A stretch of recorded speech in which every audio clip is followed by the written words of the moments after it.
Israel में प्रधानमंत्री Benjamin Netanyahu के खिलाफ जनता का गुस्सा चरम पर है। गाजा में युद्ध फिर से शुरू होने और शीर्ष सुरक्षा अधिकारियों को बर्खास्त करने के फैसले ने देश में भारी असंतोष फैला दिया है। हजारों प्रदर्शनकारी नेतन्याहू के घर के बाहर इकट्ठा होकर उनके इस्तीफे की मांग कर रहे हैं। इससे पहले बांग्लादेश की प्रधानमंत्री शेख हसीना के खिलाफ भी इसी तरह के विरोध प्रदर्शन हुए थे। अब सवाल उठ रहा है कि क्या इजरायल में भी सत्ता परिवर्तन की बयार चल रही है। गाजा में संघर्ष विराम टूटने के बाद नेतन्याहू सरकार ने फिर से बमबारी शुरू कर दी है, जबकि अब भी 59 बंधक हमास के कब्जे में हैं। इनमें से करीब 24 लोगों के जीवित होने की संभावना जताई गई है। युद्ध जारी रहने से बंधकों की सुरक्षा पर खतरा मंडरा रहा है। प्रदर्शनकारियों का आरोप है कि नेतन्याहू राजनीतिक लाभ के लिए युद्ध को लंबा खींच रहे हैं और देश की सुरक्षा से खिलवाड़ कर रहे हैं। नेतन्याहू सरकार ने हाल ही में शिन बेट खुफिया एजेंसी के प्रमुख रोनन बार और अटॉर्नी जनरल गलीब बहारव मियारा को हटाने का फैसला किया है। इससे जनता में भारी रोष है। लोग इसे तानाशाही कदम बता रहे हैं। खासकर पूर्व सैन्य और सुरक्षा अधिकारियों का समूह डिफेंसिव शील्ड फोरम इस फैसले के खिलाफ मुखर हो गया है।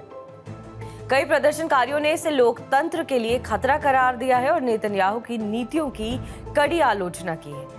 मंगलवार रात को दसियों हजार लोग सड़कों पर उतर आए। प्रदर्शनकारियों ने इजरायली झंडे और पीले बैनर लहराते हुए राजधानी यरूशलेम की ओर कूच किया। पुलिस ने प्रदर्शनकारियों को रोकने के लिए मुख्य हाईवे ब्लॉक कर दिए और पानी की बौछारों का इस्तेमाल किया। कई स्थानों पर प्रदर्शनकारियों और पुलिस के बीच झड़पें हुई, जिसमें कम से कम 12 लोगों को गिरफ्तार किया गया। इजरायल में विरोध प्रदर्शन कोई नई बात नहीं है, लेकिन इस बार जनता का गुस्सा सरकार के खिलाफ संगठित होता दिख रहा है। नेतन्याहू पहले से ही भ्रष्टाचार के आरोपों से घिरे हुए हैं और अब सुरक्षा और न्याय व्यवस्था को कमजोर करने के फैसलों से उनकी स्थिति बिगड़ गई है। कई एक्सपर्ट्स का मानना है कि अगर ये विरोध प्रदर्शन और तेज हुआ तो नेतन्याहू को इस्तीफा देना पड़ सकता है या उनकी सरकार गिर सकती है। देश में इस तरह का जनाक्रोश और सरकार विरोधी माहौल एक बड़े राजनीतिक संकट की ओर इशारा कर रहा है।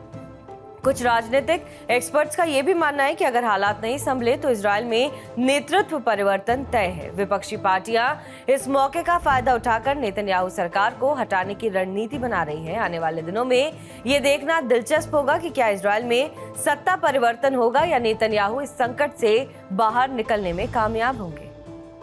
बहरहाल इस खबर पर आपका क्या कुछ कहना है, हमें कमेंट करके जरूर बताएं। बाकी देश और विदेश की तमाम बड़ी खबरों के लिए आप देखते रहें TV9 डिजिटल।